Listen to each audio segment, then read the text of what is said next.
Lorsque nous sommes chrétiens, que Christ est le premier dans notre cœur, nous cherchons avant tout un ou une partenaire en feu pour Dieu. Mais est-ce que ça veut dire que l'apparence physique ne compte pas?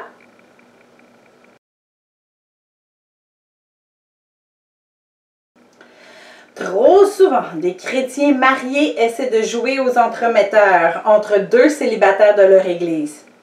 Tu sais, il n'est pas très beau, mais c'est pas grave. Dieu regarde au cœur et non à l'apparence. Faites la même chose, disent-ils. Ils ont de bonnes intentions et ils citent bel et bien un verset biblique. Et l'Éternel dit à Samuel, « Ne prends point garde à son apparence et à la hauteur de sa taille, car je l'ai rejeté. L'Éternel ne considère pas ce que l'homme considère. L'homme regarde à ce qui frappe les yeux, mais l'Éternel regarde au cœur. » Ou encore, pour minimiser l'importance de la beauté, d'autres aiment citer Ésaïe 53:2 qui parle de Jésus. Il s'est élevé devant lui comme une faible plante, comme un rocheton qui sort d'une terre desséchée. Il n'avait ni beauté ni éclat pour attirer les regards, et son aspect n'avait rien pour nous plaire. Nous devrions donc nous marier les yeux fermés? Pas nécessairement. Dans la société, le culte du corps est une véritable idolâtrie. Les mannequins dans les magazines sont scrutés au peigne fin et chaque petite imperfection est méticuleusement retirée lors du traitement des images. Chercher à ressembler à ces modèles ou même se comparer à ces images est nullement le plan de Dieu pour notre vie. Comme David le disait si bien, « Je te loue de ce que je suis une créature si merveilleuse. Tes œuvres sont admirables et mon âme le reconnaît bien. » Si la recherche futile d'une apparence parfaite est une forme d'idolâtrie, donc un péché, cela ne signifie pas pour autant que les chrétiens devraient avoir l'air d'un naufragé après plusieurs mois d'isolement sur une île déserte.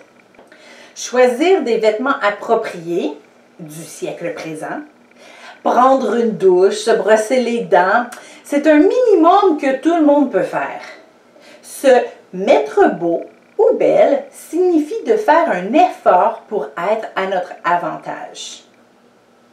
Lorsque nous prenons le temps de bien s'habiller, de se coiffer, nous démontrons que nous sommes capables de prendre soin de nous-mêmes. Et lorsque un ou une prétendant voit que nous sommes capables de prendre soin de nous-mêmes, il ou elle comprendra que nous serons capables aussi de prendre soin de notre tendre moitié. On peut apprendre beaucoup sur la personnalité de quelqu'un en regardant la façon dont il ou elle prend soin de son apparence. Une femme qui se présente un dimanche bien coiffée et habillée et l'autre dimanche cheveux gras et vêtements mous démontre qu'elle est inconstante ou qu'elle cède à la paresse de temps en temps. Si elle suit ses émotions pour prendre soin d'elle-même, fort est à parier qu'elle aura le même agissement dans d'autres domaines de sa vie. D'autres célibataires, c'est le cas contraire. Pas un poil dépasse de la moustache. Il maintient son poids idéal au gramme près et ses vêtements sont toujours repassés et parfaitement agencés, et cela même lorsqu'il fait le ménage de son appartement le samedi après-midi. Encore une fois, cette apparence enseigne à une fille que cet homme sera intransigeant sur l'apparence de sa partenaire. Qu'est-ce que votre apparence dit de vous? Est-ce l'image que vous voulez que les gens aient de vous? Bref, notre apparence en dit beaucoup sur notre personnalité. Certains sont vrais, d'autres plus artificiels. Certains sont religieux, d'autres plus libérales. Dieu ne veut pas que notre apparence devienne une obsession. Nous ne devrions jamais marier ou même fréquenter une personne seulement parce qu'elle est belle.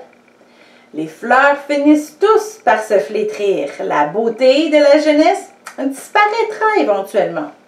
Mais cela ne signifie pas non plus de se laisser aller.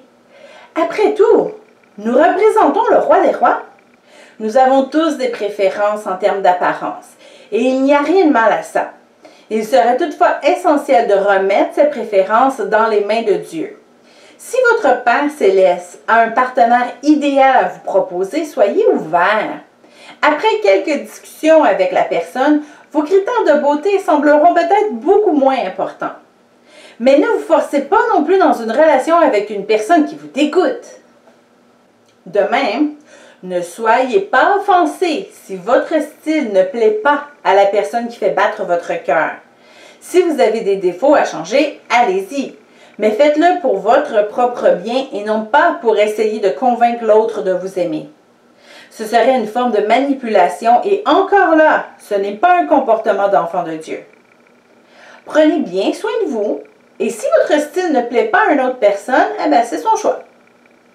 Dernier petit conseil, n'exigez pas de l'autre ce que vous n'êtes pas vous-même. Un homme un peu grassouillet ne peut pas exiger que sa femme ait un poids parfait. Si vous voulez qu'une femme accepte vos petites poignées d'amour, vous devez accepter les siennes. Ce que vous voulez que les hommes fassent pour vous, faites-le de même pour eux. Et il en va de même pour tous les autres petits critères de beauté qui nous tiennent à cœur.